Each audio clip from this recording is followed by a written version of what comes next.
le chemin, euh, le chemin vers Jérusalem. En anglais, The Egyptian Road to Jerusalem, en arabe, الطريق المصري إلى القدس.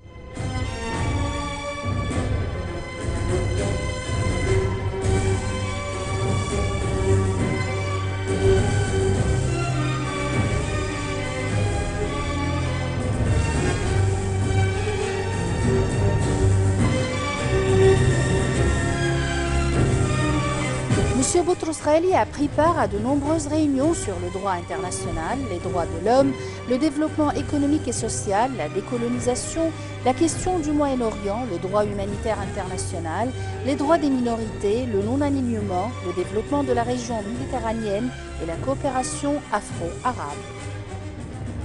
Je pense que j'ai été nommé très souvent par le président, que ce soit le président Sadat ou plus tard le président Moubarak, pour représenter l'Égypte aux différentes conférences africaines. Je me suis occupé à faire des visites régulières auprès des différents souverains africains. J'ai voulu créer un groupe qui s'appelait le groupe Undugu, qui serait les pays du bassin du Nil, puisqu'on a en commun un fleuve et que nous aurons tous besoin de l'eau de ce fleuve dans l'avenir. Donc il est intéressant de coopérer plutôt que de rentrer en conflit sur la distribution de l'eau ou la consommation de l'eau, surtout que nous sommes un pays en aval. Les pays en amont ont une position plus facile que les pays en aval. Malheureusement, ce projet n'a pas réussi, mais je pense que un des éléments les plus importants pour l'Égypte, c'est le Soudan, et à partir du Soudan, les sources de l'eau du Nil qui se trouvent en Éthiopie, qui se trouvent au Kenya, au Rwanda, en Tanzanie, etc. Ce groupe de pays, le Burundi et le Rwanda, ce groupe de pays devrait former une sorte d'association comme le Mekong, qui est un fleuve qui est commun à un certain nombre de pays asiatiques, comme le Danube, qui est un fleuve qui est commun à certains pays européens, comme le Rhin, qui est un autre fleuve qui est commun à certains autres pays européens. Donc que ce fleuve, qui est le Nil, des sources jusqu'à la Méditerranée, ait une association qui consiste à gérer ce fleuve.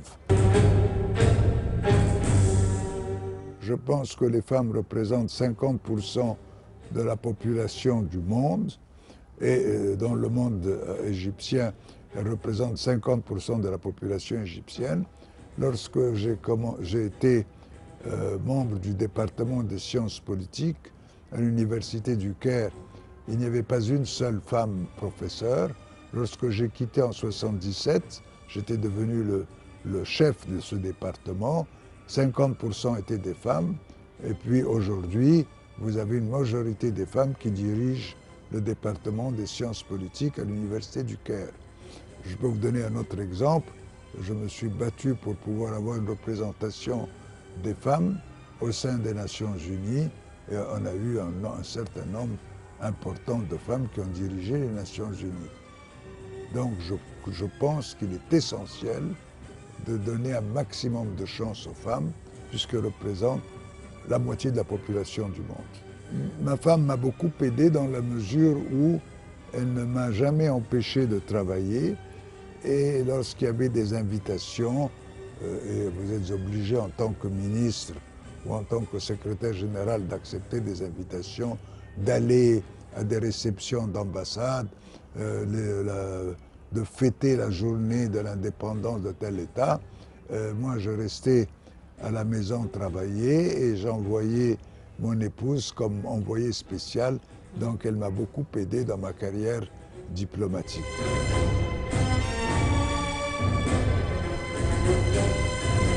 Il est président de la Société égyptienne de droit international depuis 1965, président du Centre d'études politiques et stratégiques de l'Ahram depuis 1975, membre du conseil administratif de l'Académie de droit international de La Haye depuis 1978, membre de la commission scientifique de l'Académie mondiale pour la paix depuis 1978 et membre associé de l'Institut Afari International depuis 1979.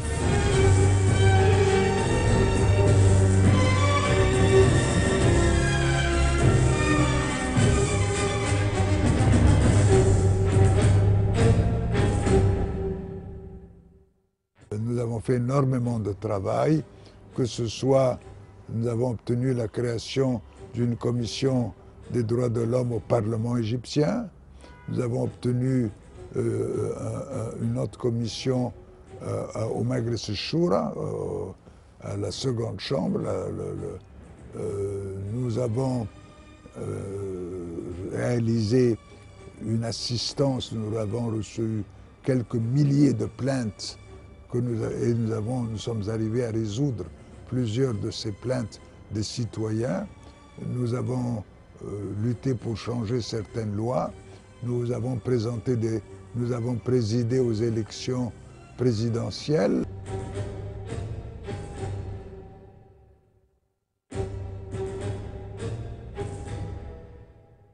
Il s'agit de faire relever certaines infractions ou certaines violations qui sont commises par certaines autorités, que ce soit des autorités pénitentiaires, que ce soit le policier du coin, etc. Voilà un premier point. Un second point, il s'agit de changer certaines lois qui seraient en contradiction avec les droits de l'homme. En troisième point, il s'agit de proposer de nouvelles lois qui puissent renforcer la liberté des citoyens ou les garanties des citoyens. Et en fin de compte, ce que personne ne se rend pas compte, les droits de l'homme, ce ne sont pas seulement les droits politiques, ce sont des droits économiques, ce sont des droits sociaux, c'est le droit au travail, c'est le droit au repos, c'est le droit à avoir un minimum de nourriture, c'est le droit d'avoir une maison. Tout ceci, ça fait partie des droits de l'homme.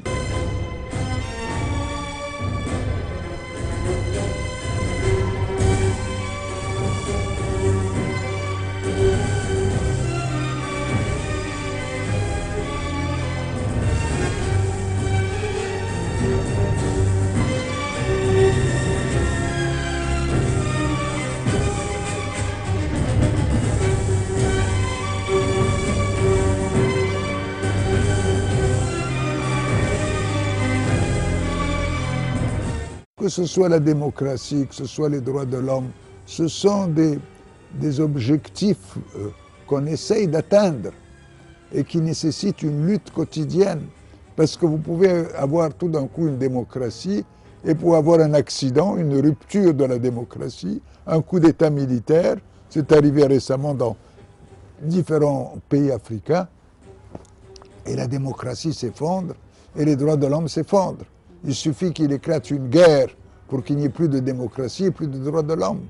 Donc c'est un combat quotidien. Rien n'est acquis dans cette vie. Il faut chaque jour essayer de renforcer l'effort qu'on fait pour protéger les droits de l'homme, pour protéger les libertés fondamentales, pour défendre la démocratie. Toute guerre est un fléau. Et comme on a la culture des droits de l'homme, il faut la culture de la paix, et c'est ce qu'a essayé de faire les Nations Unies et ce que font les Nations Unies, ce qui a été ma contribution pendant un certain nombre d'années et qui continue à être ma contribution. Qu'est-ce qu'il faut faire pour régler un conflit d'une façon pacifique et éviter une confrontation, éviter une guerre?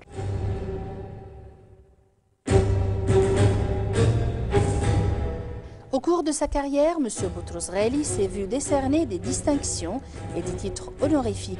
Il a également été décoré de l'ordre souverain militaire de Malte.